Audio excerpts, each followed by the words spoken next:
Srimad Bhagavatam, Canto 4, Chapter 20, entitled Lord Vishnu's Appearance in the Sacrificial Arena. Text number 18. Shri Shantam Padaya Premna Riditam Svena Karmana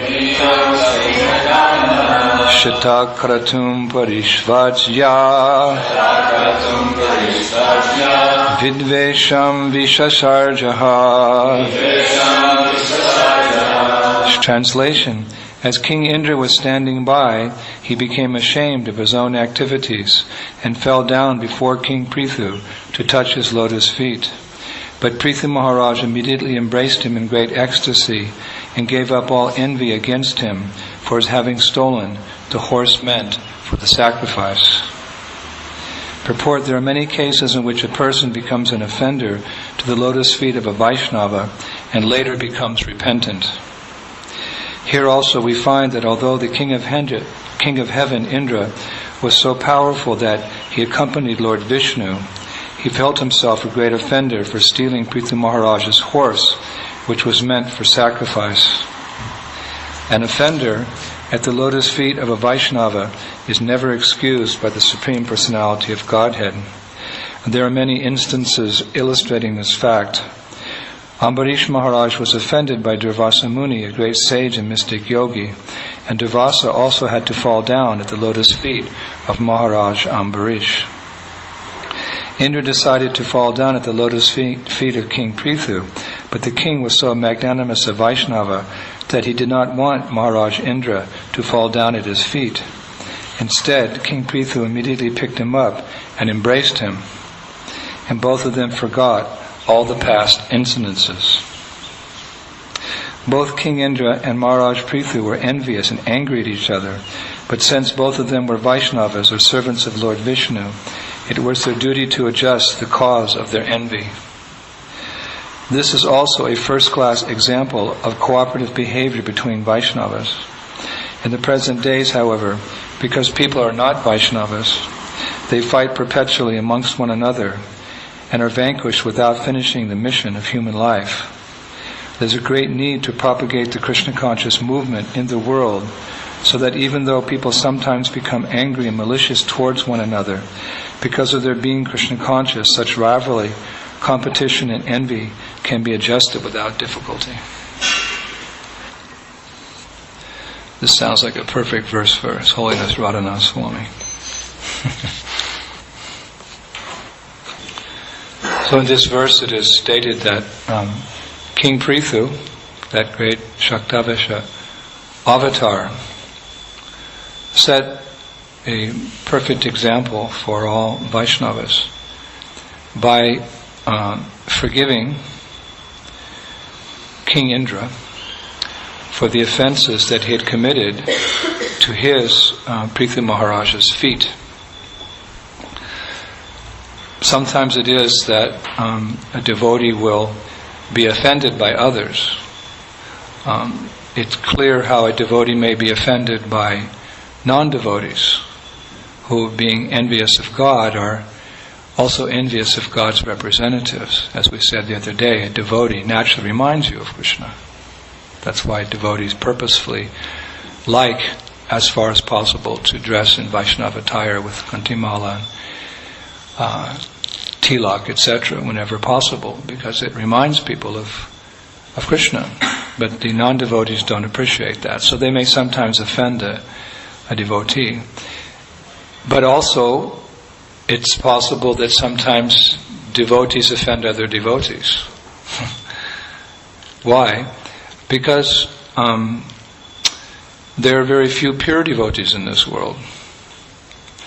And most of us still have the anarthas lingering within our hearts. Although we're aspiring to become freed from them and we're practicing Krishna consciousness sincerely to Cheto Darpana Marjanam, free the heart of those anarthas. Because of those anarthas, we may sometimes fight and quarrel amongst each other.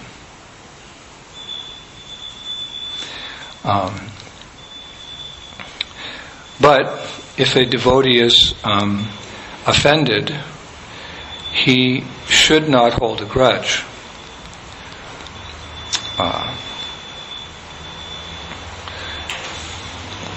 However, the Lord will not tolerate an offense to his devotee. A devotee may not hold any offense to the offender. He may not take offense, so to speak, if he's advancing, if he's advanced devotee. He doesn't hold a grudge. But the Lord will not tolerate such activity. Because the Lord, he has a special affection for his devotees. Although he states in the Bhagavad Gita that he's equal to everyone, because ultimately everyone is his son or daughter on the spiritual platform, still he has special affection for those who render loving service to him. Prabhupada gives the example several times in the Bhagavatam that a man may have a family and lots of children, and he's inclined towards all of them, but it's only natural. One can understand human nature, and thus spiritual relationships as well. If one child is particularly affectionate to the father is naturally affectionate to the child. You don't need a lot of philosophy to understand that. It's just the heart, question of the heart. Just like our little Marley, Gitanjali's son. She only has one son, but I imagine if she had several and she had Marley amongst them, he's such an affectionate little boy. He's just full of affection. He's the best looking boy we've ever seen, but he also has a heart of gold. So the mother's naturally inclined. So Krishna is naturally inclined to his devotees because devotees are selfless. Most people are selfish. Devotees are selfless because they give up their personal interest to serve the interests of Guru and Gauranga. So that the spiritual master and the Lord are just, it's an affair of the heart. They're naturally inclined towards such submissive devotees. In fact, Krishna made this very clear to Durvasa Muni, who had amazingly offended Maharaj Ambarish. It's a famous verse. Lord says, Shadavo hridayam hayam sadanam hridayam tvaham maranyate na janaranti naham tebhyo manakapi. That the pure devotee is always within the core of my heart, and I am always in the heart of my pure devotee. My devotees do not know anything else but me, and I do not know anyone else but them. This is coming from the lotus mouth of the Lord to show how, although he's equal, he has some very special affection for his devotees. So much so that when one of his devotees, Prahlad Maharaj, was in serious trouble, very serious, he was a very great devotee in very serious trouble, the Lord thought it necessary just to manifest one incarnation for that devotee alone. Of course, Lord Nrsingadev is there for all of us, but specifically the pastime was that he incarnated in this world to protect Prahlad Maharaj, and as soon as the protection was afforded and he was secure, Nrsingadev went back to Vaikuntha. Lord Krishna was here for 125 years. Nrsingadev was here as long as it took to kill the great Asura, Hiranyakashipu. So just see the Lord's affection. He'll manifest an entire incarnation. These incarnations are very special. Krishna says he comes once in a day of Brahma. That's a long time for humans, not for demigods. It means Lord's coming and knocking on their door once every day. But for humans, that's a long time. But he manifested one incarnation specifically to rescue one devotee. Of course, he says that anyone who becomes his devotee, he'll become their ward and offer them protection. But it's interesting to note to what extremes the Lord will go for his devotee, and for what extremes the devotee will go for the Lord. Sometimes devotees are willing to sacrifice their very lives for the Lord.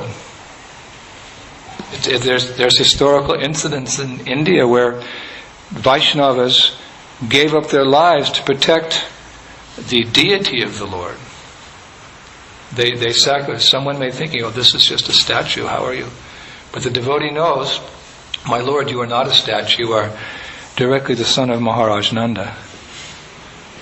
So with this understanding, with this deep realization, sometimes the devotees will sacrifice their lives for the deity, for the spiritual master, for the Vaishnavas, for the mission of Krishna consciousness. So just as the Lord goes out of his way, in extreme way, to protect his devotees' interests, the devotee, well, this is the nature of love.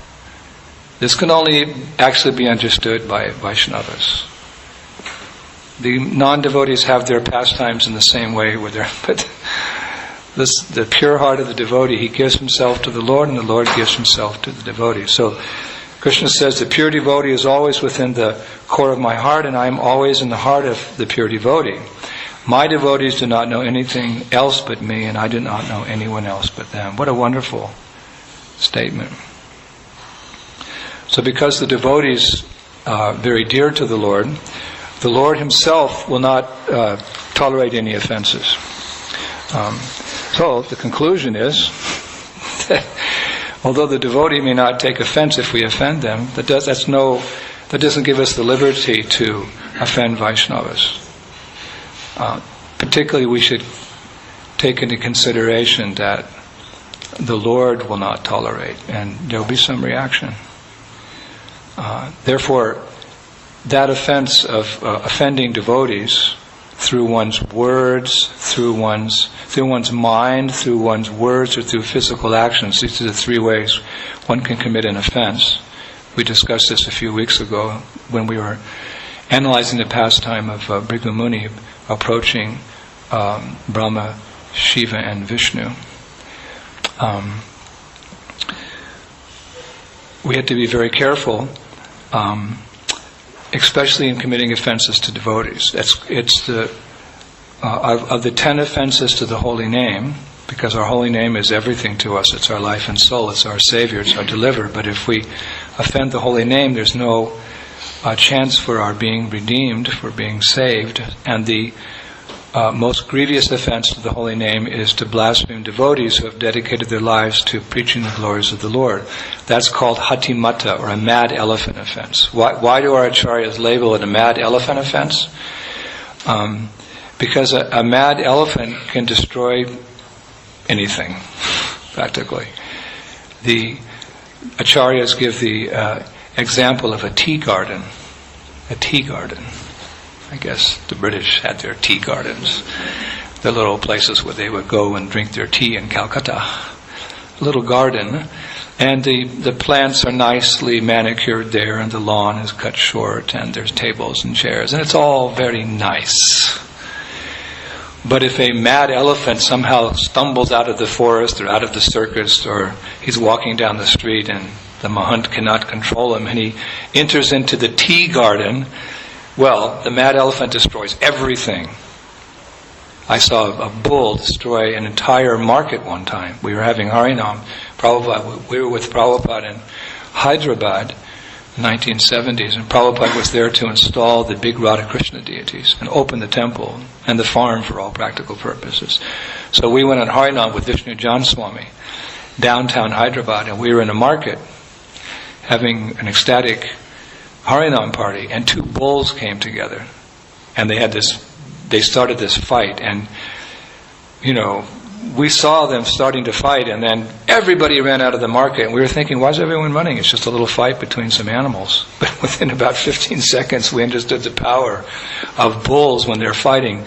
They were going back and knocking over all the stalls and the shops and the restaurants, and they just destroyed the market. We also ran.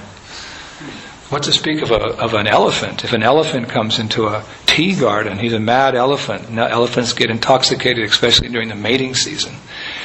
The bull elephants fight. So if that's the case, then everything's destroyed. So in the same way, acharyas give the example that we are presently cultivating this little tender creeper, this bhakti lat bees, a seed of devotional service. It's sprouting by the mercy of Guru and Krishna, and we're watering it every day by the chanting of the holy names. Hare Krishna, Krishna Krishna, Hare Hare, Hare Rama, Hare Rama. But if we commit offense to a Vaishnavas, either by our mind, by our words, or physically, God forbid, physically, then that tender creeper can be destroyed, just like the mad elephant destroys the tea garden.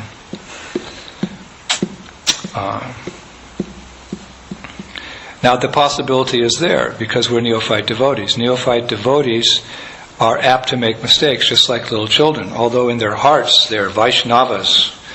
Who knows what they were in their past lives, because they're now in these little bodies, they're neophyte humans. They tend to make mistakes. So we tend to make mistakes in the neophyte stage. That's why the spiritual master has to be forgiving. He has to be very tolerant, because the students, the disciples, are to err as human. They're still humans. They're not saints yet, so has to be expected. Not too often, but from time to time it can be excused. Neophyte devotees make mistakes. Because why? Because of our past conditioning. We bring our shoes into the temple room, so to speak. We bring our anarthas into the process of pure devotional service, so there's some problems. And just because of some material desires lingering in our heart. So if we do offend, God forbid, but if we do offend another Vaishnava in our mind, in our words, or in our deeds, there is a remedy. And that is to go to the Vaishnava and ask for forgiveness. And that's exactly what Indra did here in this pastime with Prthu Maharaj. This verse is kind of summing up the whole, whatever, how many verses there were before. This is kind of the end of the pastime. It has a good ending. Krishna consciousness always has a good ending. People like to read our books because there's always a good ending. In material life, the good endings are only in the movies. They're not in reality. Why people like to go to movies, because they can fantasize. There's some good result always at the end of the movie. Kind of a fan. But Krishna consciousness is no fantasy. By the mercy of Guru and Krishna, if one is sincere, there's always a good ending. So this pastime has a nice ending because Indra exhibited the Vaishnava quality by being humble and going to the person he offended and asking to be forgiven, excused. And Prthu Maharaj exhibited the Vaishnava quality of forgiving. To be humble and to admit one's mistakes and to forgive someone for their mistakes are both symptoms of advancement in Krishna consciousness. And these are the respectful dealings between Vaishnavas. We have our problems, we have our arguments, we have our fights, and sometimes we have our wars, but we have a means to deal with these things in a respectful way. The Acharyas have given us means to deal with them because they know we're neophytes, and they know the danger of the reactions we'll get as a result of such improper dealings, but they give us a remedy. You go to the Vaishnava, you become humble, you ask to be forgiven, and you be exalted enough to forgive someone if they offend you. This is a subtle science. This is not. We don't discuss these things in public Bhagavad Gita classes. Prabhupada said Bhagavad Gita classes generally for the public, but Srimad Bhagavatam is for the Vaishnavas, for the devotees. We discuss these things honestly in each other's association. So we should take note, because sometimes devotees don't take note and don't ask to be forgiven and don't forgive. And thus we see that some of our members are no longer with us. Unfortunately. We welcome them back. But these are the subtle dealings, the affairs of the heart. Because sometimes, even the greatest lovers quarrel in this world. I'm sure Romeo and Juliet had their quarrels. May not be so much part of the script of the play, but they had their quarrels. Chanakya Pandit says that the clap of thunder in the midst of a storm, the butting of the heads of two rams, male sheep, in the forest, the funeral of a sage in the forest, and an argument between a husband and wife, they all start out in a grand way, but the outcome is insignificant. So I don't know if you've ever heard any rams butting their heads in the forest. You've ever been to the funeral of a sage, but you've heard the clap of thunder. But then it's gone. And those of you who are married, I was married 11 years, you know that sometimes there's quarreling, there's fighting, there may even be war.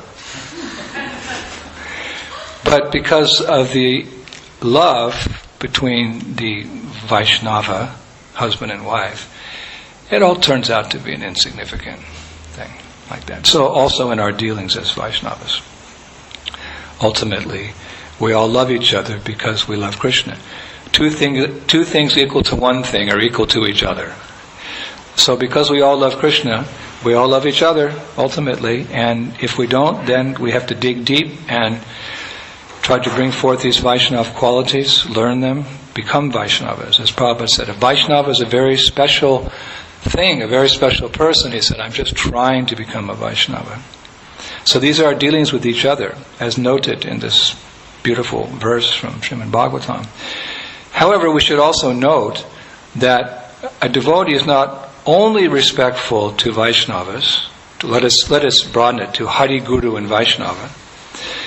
A Vaishnava is actually respectful to all living entities.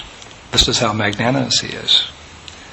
That is Prahlad Maharaja's instructions in the 7th canto of the Bhagavatam. Hari sarveshu bhuteshu bhagavan ashta ishvara iti bhutani manasya kamaishta shadhu manayet. He says one should always remember the Supreme Personality of Godhead in his localized representation as Paramatma, who is situated within the core of every living entity's heart. Thus one should offer respect to every living entity according to that living entity's position or manifestation. He says, sadhu manayet. As devotees we offer respect to even an ant, as was demonstrated by Mrigarari, the previous hunter. We can't call him the hunter anymore. Mrigarari, the previous hunter. Of course, we shouldn't even think of a devotee in respect to his previous activities. That's not fair. We have to think of a devotee from his day of inception, when he came to the Krishna conscious movement. But anyway, Mrigarari is known, the story is there. And when he became self-realized, Mrigarari didn't just show respect to God, to the spiritual master and the Vaishnava. He was so magnanimous of Vaishnava that he showed respect to every living entity. When the ants were crawling on the path in front of him, he refused to go any further because he didn't want to step on an ant. What's an ant? The most insignificant creature. What has he done to become an ant? At one time he was Brahma. We've heard Prabhupada say that when we fall from grace into this material world, our first birth is as Brahma, because we don't have any sinful activities to place us into lower species of life. We just have this kind of deviation. Our first birth is as Brahma. So how has the living entity from the spiritual world come to the material world, and how has Brahma become something so Brahma become again something so insignificant as an ant? So small. What sins do you have to do to become an ant in an anthill with billions of other ants running around feverishly doing whatever they do? But a devotee offers respect even to an ant. He offers respect to all living entities according to that living entity's position. Of course, he doesn't bow down, Vanchagopaturubhyascha to the ants. No, Prahlad Maharaj clarifies that we offer respect to all living entities according to their particular position. This is quite an instruction. Because how many living entities are there in this world that we are meant to respect? The Padma Purana says there's 900,000 species of living entities in the water, fishes. There's 2 million non-living entities. That means like trees and plants. There's 1,100,000, I think it is, insects and reptiles. I don't know why they're classified together. 1 million species of birds and 1 million species of animals, and only teensy weensy little bits of 400,000 species of human beings scattered throughout the universe, to the cosmos. So Prahlad Maharaj says that we should respect all of them according to their position. Krishna says the same thing. Vidya vinaya sampane brahmaniga vihastani sunichaiva sapakicha pandit sam darshanaha. Pandit means a learned person. The humble sages, by virtue of true knowledge, see with equal vision a learned and gentle brahmana, a cow, an elephant, a dog, and a dog-eater.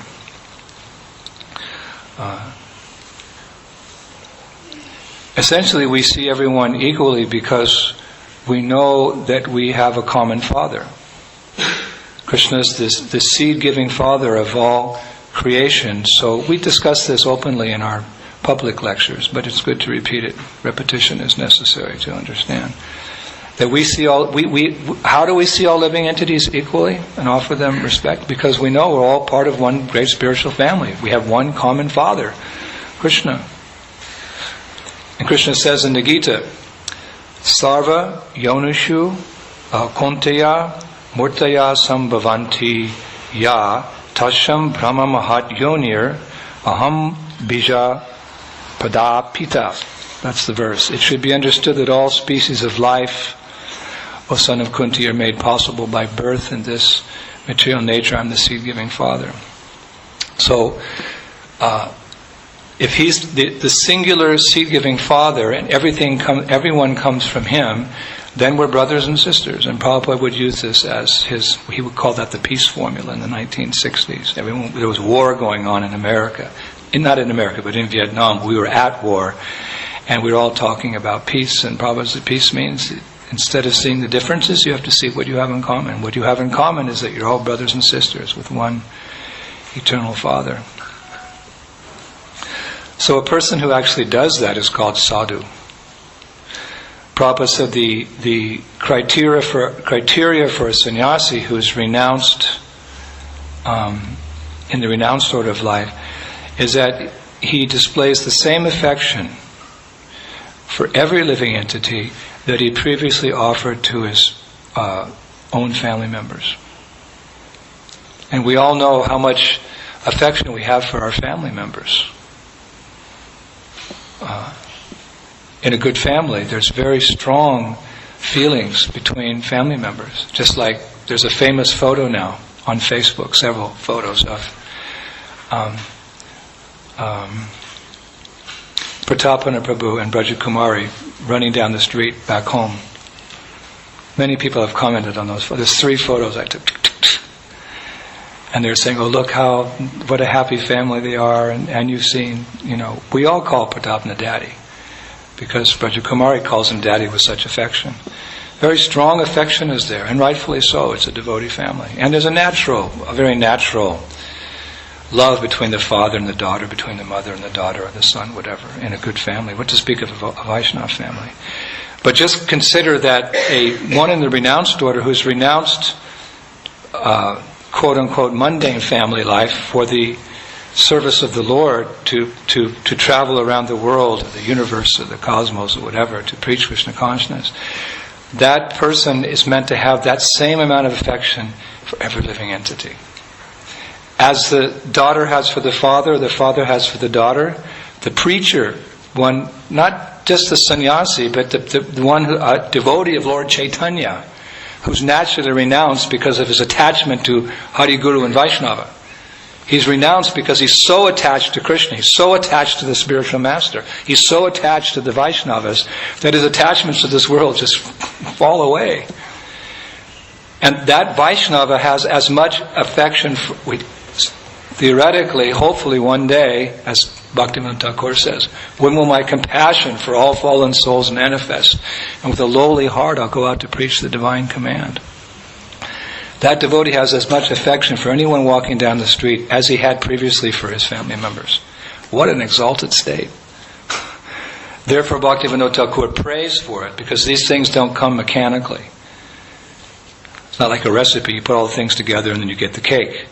You do the things in Krishna consciousness, but actually everything, our advancement in Krishna consciousness is as a result of blessings from Hari Guru and Vaishnava.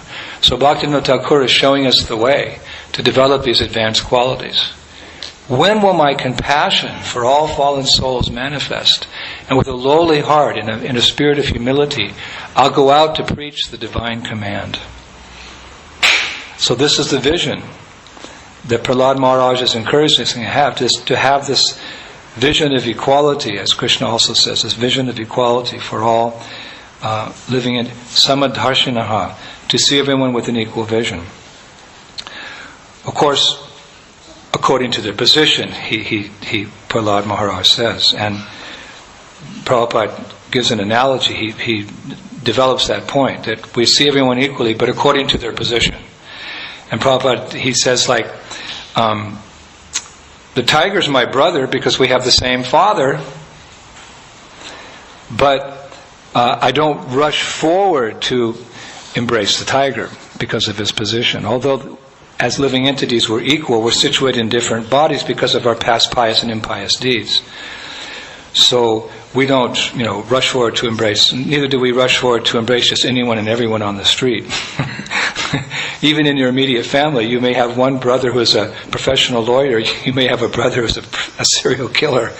So because of their different positions, you treat them differently. So although we respect all living entities as God's children, we relate to them according to their positions within this world.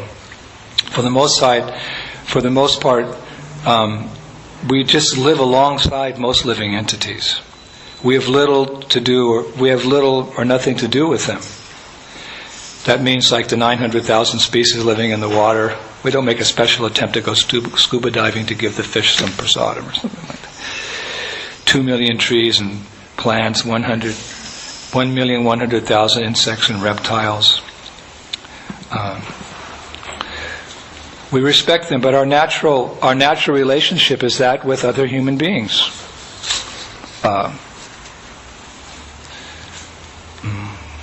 What is that saying? Birds of a feather stick together, stay together. We respect all living entities, but because of their positions we don't intimately associate with them. But because we're human beings, we naturally associate with other human beings. But even amongst human beings we're discriminatory.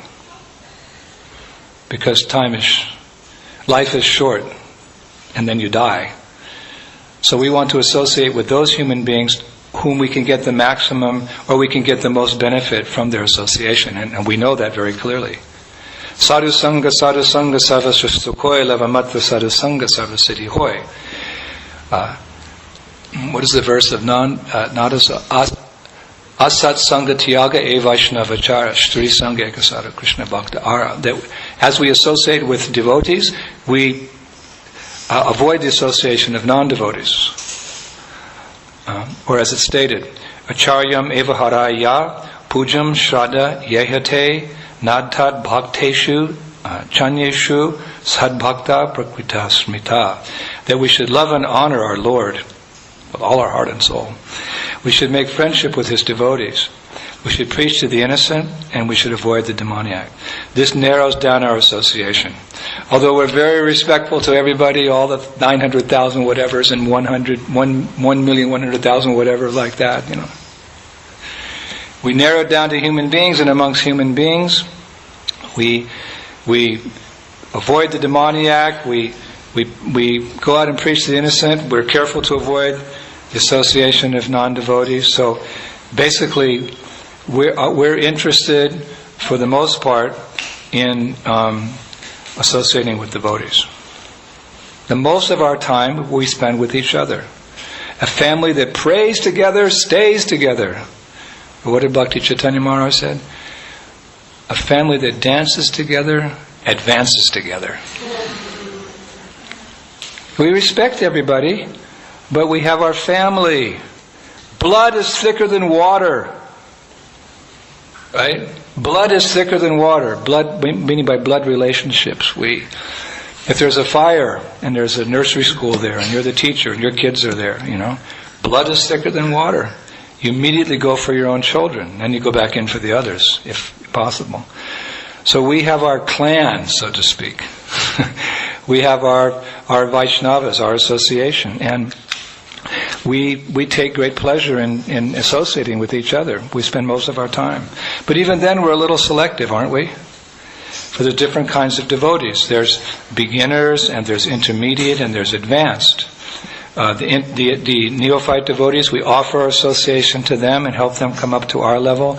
Those who are on the same level, They become our best friends, our bosom buddies, an old English phrase.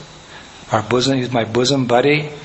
I bring him to my chest. He's my closest friend. We have friends. A friend in need is a friend indeed. The friends are the ones you can tell all those little things in your heart that you can't share with others, and you know they won't repeat it. They'll keep it in confidence, and they'll try to help you with it. How many friends do you have like that? Maybe you can count them on the one hand. But we all need very close friends. We need extended friendship. And we need the association of devotees who are more advanced than us, who will very kindly share with us their realizations how to get to the same stage. So you narrow it down. We only want to associate with devotees, but in particular you want to associate with advanced devotees. In the Upanishadamrita, that instruction is given, that one should mentally honor the devotee who chants the holy name of the Lord Krishna. One should offer humble obeisances to a devotee who has undergone Harinam Diksha and is engaged in worshipping the deity. And one should associate with and faithfully serve that pure devotee who's advanced in undeviated devotional service and whose heart is completely devoid of the propensity to criticize others. That association we hanker for. We don't get it very often because, how many times have we quoted Chanaka Pandit? You won't find a pearl in the head of every elephant. You won't find rubies in every mountain. You won't find sandalwood trees in every forest. And you will not find the intimate association of a pure sadhu in every birth. But if we get it, we should take it. We should be greedy. So there are beginners and intermediates and advanced. And so much is to be gained from... what does advanced mean? Well, really, advanced means anyone who's more advanced than me. Advanced means uttamadhikari. It means that, a pure, unalloyed devotee of the Lord. Savai pumsham paradharmo yato bhaktir doksaji ahaitaki apratiyata yayat mashrupashidati. Ahaitaki apratiyata means one who's performing unmotivated, uninterrupted service to the Lord. There's many definitions of a pure devotee, but in another angle of vision, anyone who's more advanced than me is an advanced devotee, and I can benefit from their association. And that association is desired. Vishwanath Chakravarti Thakur has written that just as it's more dangerous for a sadhu to associate with a lusting man than to associate with a materialistic woman, it's more favorable for spiritual advancement to associate with an ecstatic devotee of the Lord than the Lord Himself. Because from where do we get bhakti? We get bhakti from the Vaisnavas. They are the receptacles of Vaishnava. They're the deliverers of bhakti, of devotion.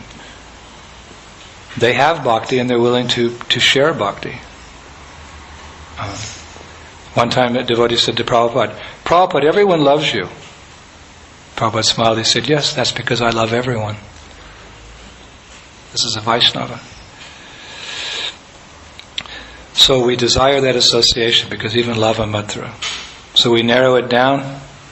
Although we're respectful to all living creatures according to their positions, we hanker after the association of devotees, especially a pure devotee like Srila Prabhupada, who's, although he walked amongst us 35, 40 some odd years ago, his association is still available in the form of his instructions and his books. I personally saw on a number of occasions, like late at night, on a couple of occasions. Once in Geneva, we saw the video yesterday about Prabhupada in Geneva in 1974, and once in Rome, I got up late at night to use the bathroom, and I saw the light on in Prabhupada's room. I didn't dare peek, but I knew what was going on, because I'd heard from his secretary. Prabhupada was like 1:30 in the morning. Prabhupada was translating. He lived the same life that we did, quote unquote, pretty much the same schedule, but he would go to sleep around 10 o'clock and get up at 12 and then write. And then sometimes take a nap in the morning. Just sleeping a few hours. And he's older. And what was he doing in that very precious time? If that, you would consider that sacrificing your sleep, you'd have to do it for something pretty important. Because sleep is something very near and dear to all of us. The nectar zone. What was Prabhupada, what was he doing sacrificing that precious time? He was writing his Bhaktivedanta purports because he knew that these books would be, one day he said they will become gospel, and as Lord Chaitanya's Sankirtan movement is meant to be the golden age, 10,000 years of the golden age of Kali Yuga, he knew his books would be the guiding light. So he was writing for all of humanity for that purpose. He was writing for all of humanity. Not just us as disciples, but for all of humanity. And he put everything into it. And as you know, one time he said these purports were his ecstasies. Therefore it's very admirable that our Maddie, he reads at least 1 hour a day. Right, Gaur? He reads 1 hour a day. He's religious. When you think about religion, you think of somebody who goes to church every day, and reads the Bible every day and prays. A person's very religious. In your mind, it conjures up images of, walking to the church on Sunday in your best clothes, or going to the temple, or someone told me the other day in Sydney they saw a taxi driver, because we have lots of people from the Middle East here now in Australia, multi-ethnic culture now. He saw someone stop their taxi, get out on the pavement, put down their mat, and bow towards Mecca and say their prayers. That's a religious person. So a religious devotee, Prabhupada said, my only complaint is my disciples don't read my books. So Maddie's a good example. 1 hour every day he associates with Prabhupada by reading his books, his ecstasies. So in conclusion, let us honor the Lord, faithfully follow our spiritual master, honor all the Vaisnavas, be careful not to offend the Vaisnavas, and expand that understanding by the magnanimous vision of Prahlad Maharaj by offering respects to all our brothers and sisters according to their positions. But again, be especially eager to have the association of pure devotees like Srila Prabhupada, and read his books as we're doing every morning in our Srimad Bhagavatam class. And thus the mysterious truths of this illustrious literature are being gradually revealed. Grantara Srimad Bhagavatam ki Gaur Premanandi Hari Hari Bo Hari